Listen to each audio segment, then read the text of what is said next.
리플사와 XRP 관련된 업데이트들 한데 모아봤습니다. 근데 안타깝게도 그닥 좋은 소식은 나오지 않은 것 같습니다.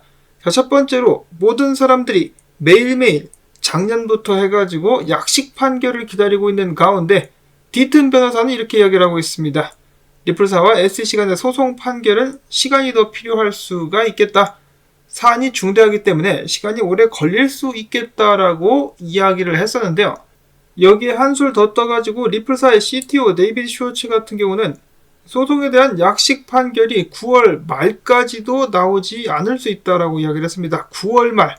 시간이 계속해서 질질 끌리는 가운데 리플사의 CTO 최고 기술 책임자가 소송이 언제 끝날지 어떻게 짐작을 할 수 있겠느냐라는 의문을 가져볼 수도 있겠습니다만은 그래도 리플사의 내부자이기 때문에 돌아가는 상황을 누구보다 더 잘 알고 있겠죠.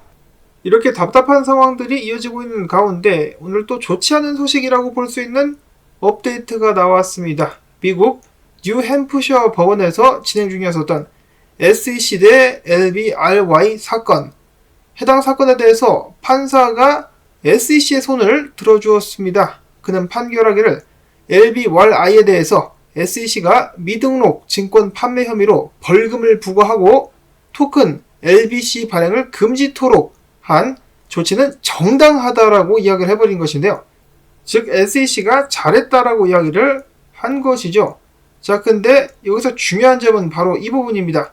LBRY 측에서는 LBC를 증권으로 봐야 하는지 여부를 법원에 결정해달라고 요청을 했으나 리플사의 소송전과 비슷한 점이 있다라고 해가지고 계속해서 주목을 받았었는데 SEC 쪽으로다가 추가 기울면서 좋지 않은 방향으로 판결이 나왔습니다. 답답한 것은 다른 사건에서는 전부 다 SEC가 그동안의 토큰 분류 등 안일하게 정책을 이어왔다는 것을 인정을 했는데 이번 사건 같은 경우는 SEC 편을 들어주었다. 참 깝깝질나는 판례가 생겼다라고 볼 수가 있겠습니다. 자, 물론 리플사와 성격이 다르지 않느냐. 토레스 판사는 전혀 다른 각도에서 사건을 접근하고 있기 때문에 전혀 다른 판결이 나올 것이다. 생각을 할 수가 있겠습니다. 당연히 결정난 것도 아무것도 없는 상황이고요. 다만 안타까운 것은 제가 앞에서도 말씀을 드렸다시피 좋지 않은 판례가 생겼다.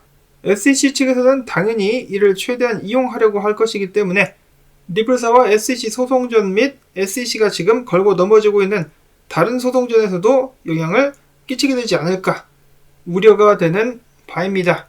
자, 약식 판결은 과연 언제쯤 나오게 될 것인가?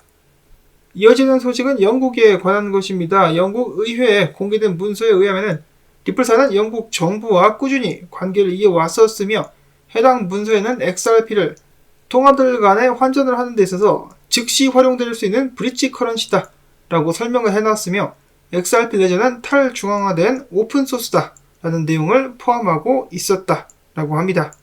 영국도 CBDC 개발에 박차를 가하고 있는 상황인데요. 리플사와 XRP 레저가 어떤 중요한 역할을 해줄 수 있을 것인지 사람들은 기대를 해보고 있습니다. 다음으로 XRP 가격은 요지부동이지만은 고래들 같은 경우는 2월 말 이후로 11억 개의 XRP를 추매를 했다라고 센티멘트 측에서 밝혔습니다. 자, 근데 가격은 전혀 움직이지 않고 있는 상황. 한편 폴로니엑스, 저스틴 선이 운영을 하는 폴로니엑스 거래소에서 괴상한 사건이 발생을 했는데요. 자, XRP 가격이 한때 폴로니엑스 거래소에서 빵원 정도까지 떨어졌었다라고 합니다. 말 그대로 순간적으로 큰 폭락이 나왔었다라는 것인데요. 원인은 아직까지도 밝혀지지 않은 상황. 그리고 얼마 전에 지난 4월달에 또 다른 거래소인 비트루에서도 비슷한 일이 발생을 했었다라고 합니다. 자, 과연 우연일까? 아니면 어떤 일들이 진행이 되고 있는 것일까? 다음으로는 리플사의 CBDC 고문이 이야기합니다. 리플사는 부동산 토큰화 분야에 중점적으로다가 연구를 하고 있다. 자, 실제로 콜롬비아 토지청에서는 XRP 레저를 활용한다는 소식이 나오기도 했었는데요. 부동산에 대한 블록체인 및 XRP 레저 적용 및 개발이 어떤 성과를 거두게 될지 계속해서 기대를 해보도록 하겠습니다. XRP 투자자들 입장에서는 특히 지금 소송 때문에 하루하루 지겨운 나날들을 보내고 있는데요. 그래도 토레스 판사가 이를 알고 있기 때문에 부디 공정한 판결 하루빨리 내려줄 수 있기를 바라보면서 도움되셨다면 꽝고 봐주기 한 편만이라도 마지막까지 부탁을 드리며 저는 다음에 새로운 소식 가지고 또 인사를 드리도록 하겠습니다. 안녕히 계십시오.